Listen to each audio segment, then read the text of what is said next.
What is up, guys? Charlie here, bringing to you another unboxing video today.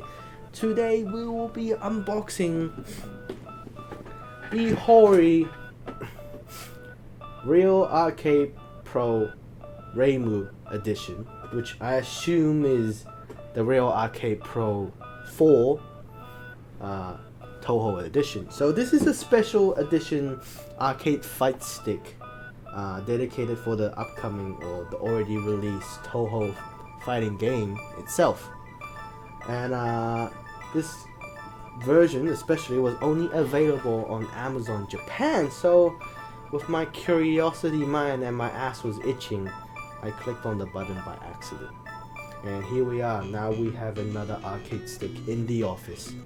And let's see how much this thing differs from the other Horis or the other arcade stick itself. So with the Hori Real Arcade Pro these days, instead of coming with the original, what they call it the original arcade authentic parts, which was known as another company who made them, known as Sanwa, they actually created their own buttons known as the Kuro buttons, which apparently has like a shorter throw distance, so actually you have a less press down speed that basically increases your reactivity, or so they claimed. And at the same time, they also invented their new arcade joystick known as the Hayabusa, which was meant to have a shorter reaction time. So basically they reduced the distance of travel and everything, and makes it a lot more easier to react, so you can execute your moves accordingly and beat the shit out of your opponents, or so the legend claims. So now we're going to be checking out the Real Arcade Pro 4 Weeaboo edition. So opening the box,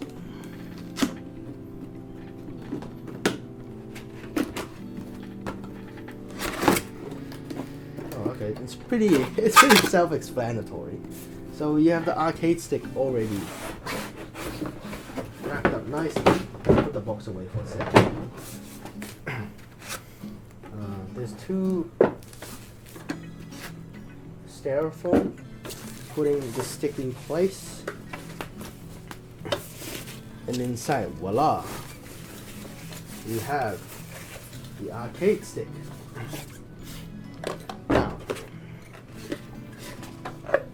There's also an instruction booklet telling you what to do, what not to do. Do not use this to hit your mom with, and do not use this to bash your mom with.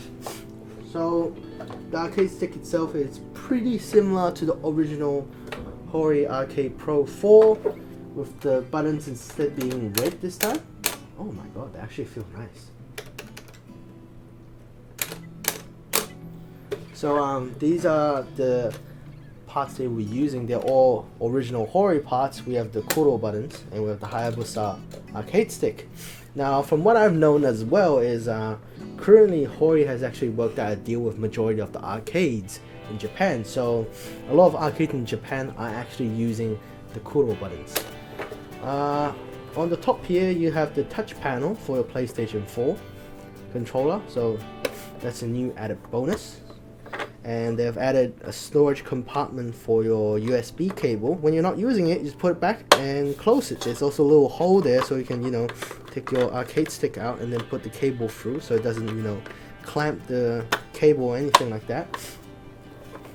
On the right here, you have all the buttons you need. You have your select button, which is share nowadays. You have your turbo button, which you can use to cheat and throw like fucking millions of punches in 1 second.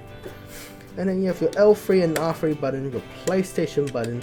Now from what I've understand, they used to be up here, but they decided to move it down here because people have been accidentally pressing them while playing the game because they were too excited. So Hori went like, you know what, you guys are fucking losers, I'm gonna install it here, and if you touch it here, you guys are gonna fuck up. And then of course you have the F switch problem. You can actually switch to PS4 mode, PS3 mode, and PC mode. You can actually choose to be the left stick or the right stick as well, and your turbo speed. Over here on the top you have your turbo mode indicator and tells you what mode you're on. So I assume that, for example, depends on what mode you're on, there'll be a different LED for it. In terms of stick quality, to be honest, like, if they didn't say this was not Sanwa, I couldn't tell the stick, to be honest. It feels a bit shorter, but it feels like a genuine Sanwa for me. And buttons itself, it's not as mushy as the original Sanwa, but I'm really impressed. You know, they feel a lot more better than the other aftermarket parts. So yeah, there you have it. Hopefully we'll be doing a few more videos on the arcade stick, doing a review on it, like for example how well it responds and all that stuff. What happens is the arcade stick also seems to be quite easy to customize, so I'll be looking into that a bit later. But until then, this is the unboxing for the Reimu arcade stick, Real Pro Arcade 4. So yeah, if you like the video, give it a like. If you don't like the video, still give it a like, because we love you guys. But if there's anything you want to see unboxed, just leave a comment down below and we'll see what we can do about it. But until then, this is Charlie, and I'll catch you guys later. Bye bye.